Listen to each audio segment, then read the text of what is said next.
तो पहला सवाल है दोस्तों, संविधान को 26 जनवरी के दिन लागू करने का निर्णय क्यों लिया गया था। तो डायरेक्ट हम इसका आंसर बताते चलेंगे, क्योंकि अब जब ऑप्शन हम बोलते हैं दोस्तों थोड़ा ज़्यादा उसमें टाइम लग जाता है। ठीक है, तो लागू किया गया था, इसलिए लागू किया गया था क्योंकि कांग्रेस ने इस तिथि को 1930 में स्वतंत्रता दिवस मनाया था। ठीक है, अब नेक्स्ट सवाल की तरफ बढ़ते हैं। नेक्स्ट सवाल है दोस्त मेरा यहाँ पे, भारतीय संविधान में शामिल है, तो आप बता सकते हैं कितने आर्टिकल्स है, कितने भाग और कितने सूचियाँ हैं। तो इसका जो सही आंसर होगा दोस्तों वो 395 अनुच्छेद हैं, 22 भाग हैं और 12 अनुसूचियाँ हैं। ठीक है, उसी तरह अगर के नेक्स्ट सवाल की तरफ हम चलते हैं, तो नेक्स्ट सवाल दोस्तों मेरा यहाँ पे जैसे कि आप देख सकते हैं, नेक्स्ट सवाल है कि भारतीय संविधान में हैं, यानी कि भारतीय संविधान में कितने आर्टिकल्स हैं। ऑप्शन देख सकते हैं 300, 350, 400 या 500 आर्टिकल्स। तो ये लगभग हैं 400, अभी वर्तमान में 400 से अधिक आर्टिकल्स हैं। आशा करता हूँ इतना आप लोग समझ गए होंगे। उसके बाद जैसे ही नेक्स्ट मतलब सवाल की तरफ हम बढ़ते हैं, तो नेक्स्ट सवाल है मेरा सवाल नंबर 4 दोस्तों। एक तरफ मेरा लिखा है संघीय सूची, राज्य सूची, समवर्ती सूची और उसमें कितनी प्रविष्टियाँ दी गई हैं उसको हमको मिलान करना है। तो जैसे कि आपको पता होगा संघीय सूची में टोटल का टोटल, यानी कि संघीय सूची यानी कि सेंट्रल गवर्नमेंट इस पर कानून बनाती है, उसमें 97 प्रविष्टियाँ हैं, तथा जो राज्य सरकार बनाती हैं उसमें 66 प्रविष्टियाँ हैं, तथा जो समवर्ती सूची में है यानी कि दोनों सरकार बना सकती है उसमें 47 प्रविष्टियाँ हैं। तो जैसे कि ऑप्शन नंबर मेरा बी यहाँ पे राइट आंसर होगा। उसी तरह नेक्स्ट सवाल की तरफ बढ़ते हैं। नेक्स्ट सवाल दोस्त यहाँ पे मेरा है कि निम्न शब्दों पर विचार कीजिए तथा सही शब्दों को विचारानुसार क्रम में रखिए। तो आप जैसे कि देख सकते हैं ये सारे चीज़ों को आपको सही ढंग से सजाना है कि जो हमारा जो प्रस्तावना है उसमें कौन सा शब्द पहले आता है। तो जैसे कि आप जब प्रस्तावना आप पढ़िएगा तो उसमें सबसे पहले जो आता है वो आता है दोस्त यहाँ पे सार्वभौमिक आता है, उसके बाद समाजवादी आता है, उसके बाद जो दोस्तों आता है धर्मनिरपेक्ष आता है, उसके बाद प्रजातांत्रिक आता है, यानी कि जो मेरा यहाँ पे ऑप्शन नंबर ए राइट होगा। ठीक है, जैसे कि देख सकते हैं 2008 पीसीएस में पूछा गया सवाल है। हर एक सवाल इतनी बेहतरीन सवाल है कि जो कि डायरेक्ट टू डायरेक्ट आपको पेपर में देखने को मिल सकते हैं। उसके बाद नेक्स्ट सवाल की तरफ जब चलते हैं दोस्तों, तो नेक्स्ट सवाल यहाँ पे मेरा है कि भारतीय संविधान की प्रस्तावना में समाजवादी शब्द कब जोड़ा गया था। तो आप जैसा देख सकते हैं जो समाजवादी शब्द जोड़ा गया था दोस्त वो जोड़ा गया था 42वां संविधान संशोधन 1976 ईस्वी में।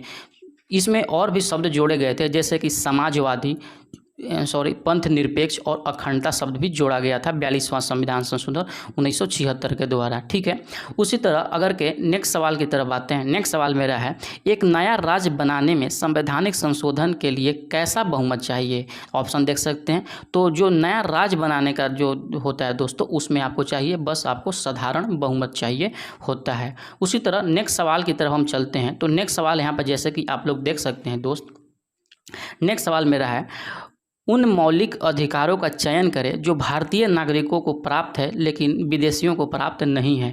तो ऐसा मतलब राइट बताना है जो कि केवल भारतीयों को प्राप्त है। तो भाषण एवं अभिव्यक्ति की स्वतंत्रता ये तो आपको जानते हैं फंडामेंटल राइट की तरह आई आता है जो भारतीयों को मिलता है केवल। और उसके बाद कानून के समक्ष समानता जो है दोस्तों वो तो गैर नागरिकों को नहीं मिलता है। तो उसके बाद जो हमारे मिलता है दोस्त वो मिलता है अल्पसंख्यकों को मिलता है। कानून के समक्ष समानता जो है ये सबको मिलता है। तो ये बोल रहा है केवल जो भारतीय नागरिकों को प्राप्त है परंतु गैर भारतीयों को प्राप्त नहीं है दोस्तों। तो वो मेरा हो जाएगा 1 और 3 हो जाएगा, यहाँ पे राइट आंसर हो जाएगा। यानी कि भारतीय नागरिकों को अभिव्यक्ति का स्वतंत्रता, अभिव्यक्ति को स्वतंत्रता याद रखिएगा विदेशियों को नहीं मिलता है। और जो भारतीयों को एक और मिलता है वो माइनॉरिटी का अधिकार मिलता है जो कि केवल भारतीयों को मिलता है। आशा करता हूँ ये समझ गए होंगे। नेक्स्ट सवाल की तरफ चलते हैं। इसके बारे में कुछ और थोड़ा सा अगर हम जानना चाहें दोस्त तो वो आपको जैसे कि पता होगा जो मेरा भाग 3 है, भाग 3 के आर्टिकल 19 में ये सब चीज़ याद रखिएगा, आपको डायरेक्ट परीक्षा में देखने को मिल सकते हैं। भाषा का जो आपको स्वतंत्रता मिलता है तथा जो अल्पसंख्यक अधिकार का स्वतंत्र है दोस्त वो आर्टिकल 19 के थ्रू देखने को मिलता है। ठीक है, उसके बाद नेक्स्ट सवाल की तरफ चलते हैं। नेक्स्ट सवाल मेरा है कि उच्चतम न्यायालय की व्यवस्था के अनुसार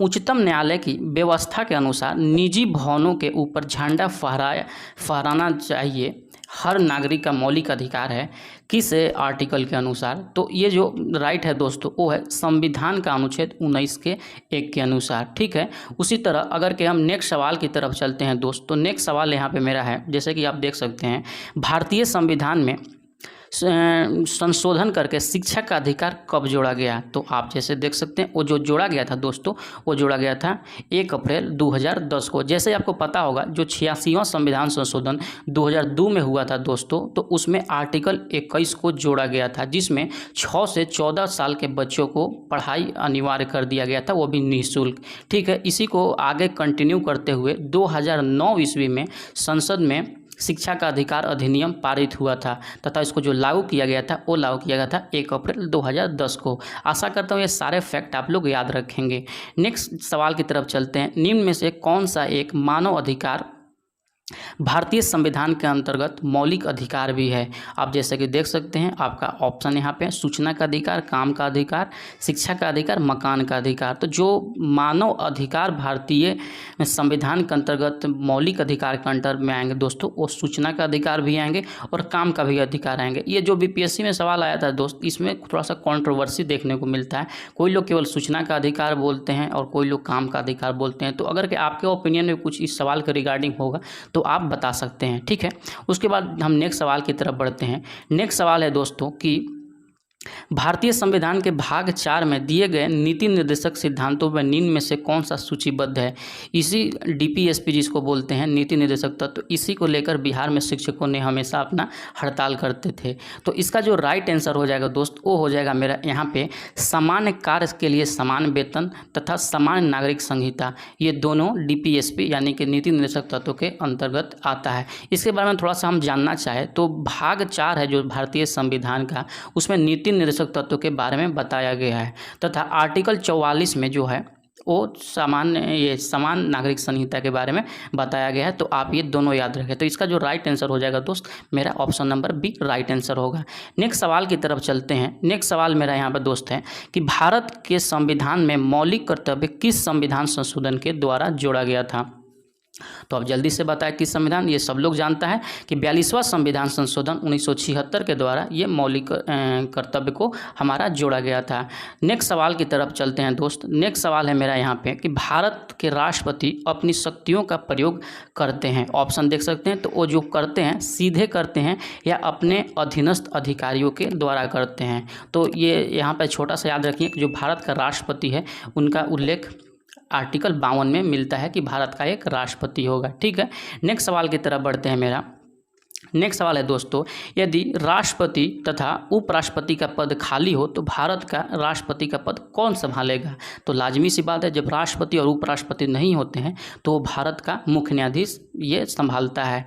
तो जैसे कि आपको पता होगा आर्टिकल 65 में दिया गया है कि अगर किसी कारणवश राष्ट्रपति और उपराष्ट्रपति दोनों के पद खाली रहते हैं तो उसके जगह पे जो भारत का मुख्य न्यायाधीश होगा वो कार्यभार संभालेगा। अगर यहाँ पे भारत का मुख्य न्यायाधीश भी नहीं हो तो उसका जो अधीनस्थ होते हैं, मतलब वहाँ पे मोस्ट सीनियर जो न्यायाधीश होंगे वो कार्यभार संभालेंगे। ठीक है, उसके बाद नेक्स्ट सवाल है दोस्त, यहाँ पर श्रीमती प्रतिभा पाटिल का भारतीय गणतंत्र के राष्ट्रपति के रूप में क्रम है। तो क्रम था क्या? 12वां क्रम था। ये ओल्ड क्वेश्चन हो गया है, थोड़ा सा लिख दिया इसमें मैं। उसके बाद नेक्स्ट सवाल है की तरह यहाँ पे चलते हैं। एक विधेयक जो संसद में प्रस्तुत किया जाता है कैसी क्रिया के बाद अधिनियम बन जाता है? तो जैसे ही आपको पता होगा कोई भी कानून बनने के लिए पहले लोकसभा से, राज्यसभा से, उसके बाद राष्ट्रपति का उस पर सिग्नेचर जैसे ही हो जाता है तो कानून बन जाता है। तो इस पर मेरा राइट आंसर हो जाएगा जब राष्ट्रपति अपनी सहमति दे दे तो वो कानून बन जाता है। ठीक है, उसके बाद जैसे ही नेक्स्ट सवाल की तरफ हम चलते हैं दोस्तों। नेक्स्ट सवाल यहाँ पे मेरा है कि मोहम्मद हामिद अंसारी भारत के उपराष्ट्रपति थे, कहवा थे? तो वो 12वां उपराष्ट्रपति थे, आप लोग सबको पता होगा। उसके बाद नेक्स्ट सवाल की तरफ चलते हैं। नेक्स्ट सवाल मेरा यहाँ पे दोस्तों है कि भारत सरकार का कौन सा अधिकारी सदस्य न होते हुए भी भारतीय संसद के कार्यवाही में भाग लेने का अधिकार रखता है? तो वो जो होता है दोस्त वो होता है अटॉर्नी जनरल, जिसको महान्यायवादी भी बोलते हैं। जो भारत का महान्यायवादी होता है दोस्तों वो संसद का सदस्य तो नहीं होता है, लेकिन उसमें बोलने का उसको अधिकार होता है। ठीक है, उसमें वो मत का यानी कि वोट देने का इसको अधिकार नहीं होता है, लेकिन वो संयुक्त संसद के बैठक में भाग ले सकता है। ठीक है।